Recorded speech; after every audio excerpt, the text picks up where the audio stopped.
Hello and welcome. I'm your host, Elizibar. We're going to do Reads of the Week. It's that time of the week where I talk about the books I read this week. So these are some of the things we'll come back to later. Because we always start with stuff that's not particularly good, like this Free Comic Book Day book from like 2011. I don't know why this exists. It has no purpose. It has no reason to exist. Barrier, also way at the bottom of the stack. At least it's kind of interesting. You notice how I was holding the book sideways? That's because the book is formatted that way. Now, this book is all about how, like, white people are evil and blah, blah, blah, blah, blah, and just whatever. But it's got at least some kind of cool stuff going on, sideways formatting, and I got to give it some props for trying a little something different in that regard. It's just not something I actually cared about, which is why I didn't buy the series when it came out last year. It was like a 5 issue mini or something, and it wasn't that good. At least based on this. At the top of the really poor stuff, and I'm not sure that's a place you want to be in any situation, Aliens Rescue number 2. Nothing happened in this book. Like, there's nothing in this book that couldn't have been done in like 4 pages of an actual comic. This is beyond the point of being super decompressed. This was decompressed to the point where it took me 30 seconds to read this comic. Definitely don't want your comic book to be that quick to read, that forgettable. Actually, I guess it's kind of unforgettable because I'll never forget how bad it was. All right, let's get the stuff that's under the threshold of okay out of here. Let's get the stuff that's okay into here. Start off with Liberator. It's definitely above the threshold of okay. I don't know that I would call it like actually good, but the art turns out it was kind of satisfying. The story turns out it was I kind of got into it a little bit, you know? It's just you're supposed to root for some very unlikable people who believe that burning down people's houses is an acceptable thing to do. Livewire.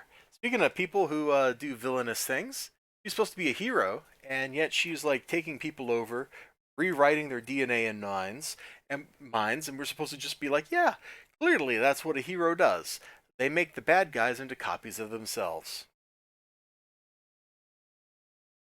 Plus, she acts like an idiot when people come and they're talking to her and stuff. So she's got that going for her.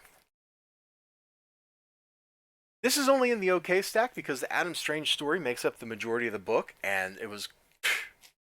I cannot get into the Adam Strange story at all. The new material, the showdown with the Mazo, turns out it's really good. Captain Marvel's story, the finale of it, is really good. It's a very beautiful book. But the Adam Strange stuff just really drags it down, and this Flash book is down here towards the bottom of the OK stack.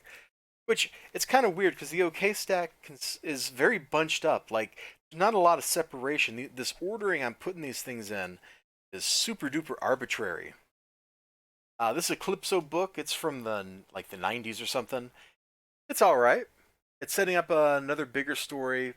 Some idiot walks into Eclipso's domain and gets taken over, so now Eclipso is taking over like all the heroes and stuff. Like that's kind of compelling and it's kind of fun.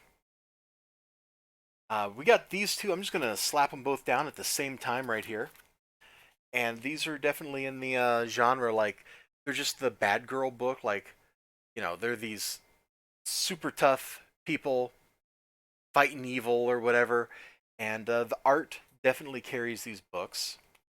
The writing not so great. Let me show you this. It's actually a flip book too, which is kind of weird because we've got like you know ninjas like this, and then if we go to the end of the book, it's all upside down. I don't know why they did flip books really. It doesn't make sense in the context of this, except the characters from one side meet the character from the other or something. I guess. I don't really know. But I do know the fight, the little bit of action in this book was a lot of fun. Look at that dude right there. He looks pretty cool. He gets shanked in the face. Not exactly the place you want to be if you're a big green monster. Also, there's a weird thing in here. Hold on. I'm pretty sure they have the wrong name right there. Because according to somewhere back here, that Sinja book is some other book entirely. So this, yeah. Maybe I'm wrong. Maybe I'm wrong, and this really is Sinja the stuff at the end? Hold on, maybe that's the story at the end. Yeah, that must be the story at the very end. Whatever. I read this very quickly because I was mostly just looking at the art. I didn't really care about the story because the writing just wasn't compelling, which is why it's here in the OK stack. That one's in color. This one's just in black and white. I want to find this panel that has these wings. The wings look really good in black and white, even though they get a little bit lost in the background material. Yeah. I think this is the spread I want to show off. Like, you can see them here. They look really great over here, splayed out like that. But without color to separate them from the background, they kind of blend in. It's some nice line art. The writing just kind of provides justification for the art to exist. What more can you want? Oh, we're getting some rarefied air now because we got Ninja High School, number 50. I showed some of this stuff on Instagram because it just was either funny or it made me go, what am I even looking at? So it's got like some parodies of some other properties in here. There's a little Street Fighter story, and the just kind of lulziest bit out of all of this was at the very end when they're riffing Doom, and I'm just like, what am I even looking at? But there's another bit I have to show it. It's one of the things I showed on Instagram because it's just like I'm pretty sure I have seen this movie or whatever. Here we go. I think I'm yeah, there it is. What could I offer him? Just lost everything he could call a dowry. Just seeing what Azrael could offer him. No, she wouldn't. I had better get that sword. Oh, that's a relationship right there. Yeah, it was just kind of fun. Uh, $4 in 1996, but it is a pretty big book. It's a 64 pager. That's probably acceptable. Project Superpowers. I just did a review of this. It's a book that has nice enough art on the inside, but it is definitely hampered by the fact that it has this giant ensemble cast. Fortunately, it also has this kind of cool playing with mythology thing going on with Zeus and the Flames of Prometheus. That's kind of driving the core of it, but also not really directly addressed in any of this until Zeus sucks the Flames of Prometheus out of somebody. So that's kind of weird. Way too many characters to keep track of, though. This is this must have come with some Kickstarter, probably Plus Ultra, by the same publisher, written by the same guy, and it's like a corporate politics superhero book. So there's just some interesting conversation, them trying to figure out like what the team's going to look like, that kind of stuff. Uh, some unsavory, find it, kind of unsavory activities that are maybe a little bit illegal going on. And all in all, it looks nice enough. It's the coloring is fine, the line art's fine. There's not really any real complaints. You get some little vistas like this that are like, yeah, that's pretty good looking. So we'll just kind of put this near the top of yeah, it was okay books. Maybe if I was more invested in the characters because I'd written or read more stuff by the creator, it would do more for me than it does now. Finally, I'm going to put this safely at the top. It wasn't good enough to be awesome, but I think it definitely stands out a little bit. All the rest of these that we just looked at feel kind of bunched together. The grouping, the ordering was just really arbitrary. Uh, this one I think is a little bit above that. The Frank Miller writing is definitely better. The John Romita art, when it's on, it looks really good, like on this cover. Like when he's fighting the Kraken and stuff, that stuff looks great. When it's just like them, Superman's in the Navy, which still makes no sense to me.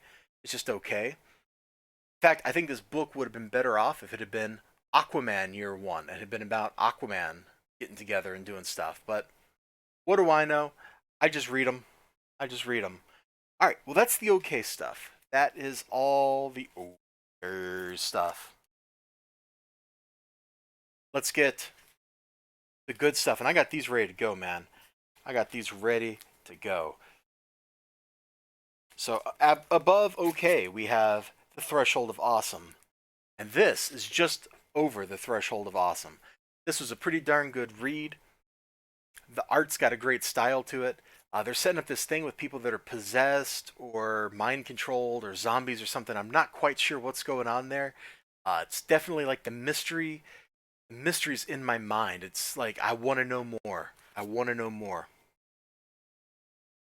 Trespasser number 2, as reprinted, and in case you missed it, number 6. ICYMI. Very good story. There's a lot of tension, and the tension builds and builds, and then it turns into a horror story towards the end of this issue. Uh, very, very fraught, very frightening. I think it definitely earned the thriller description. All right. Boom, a third alternative book above the threshold of awesome. What kind of madness is this, right? Well, Scrimshaw is excellent. It's got great action. It kind of has that X-Men family dynamic vibe going on. Now, there's a little bit of soap opera mixed in with all the crazy retro, super post-apocalyptic action. And that Dave Mims art, nothing else like it. Absolutely nothing else in the world quite like it. Which brings us to the top 5 books of the week. I'm going to slap down, I guess, this one. I got this for Easter. It's probably been out for a few years. It's about how Mirror Universe's Data came to hook up with the Mirror Universe's Picard. A very good story. I read it super fast. I devoured it. And I loved every panel, every text bubble. Fantastic. Fantastic. This was a great little action story, kind of schlocky. Reminds me of like Dracula 2000. I think that was the one where Dracula was kind of action movie-ish. You know, the guy had like repeating silver stake crossbow or something ludicrous like that. You know, like it's that kind of fun.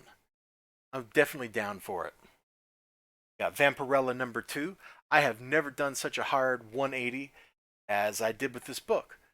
Issue 1 I thought was garbage, and I almost didn't buy issue 2. Glad I did buy issue 2, because issue 2 turns out is pretty darn good. Pretty darn good. She fights a werewolf.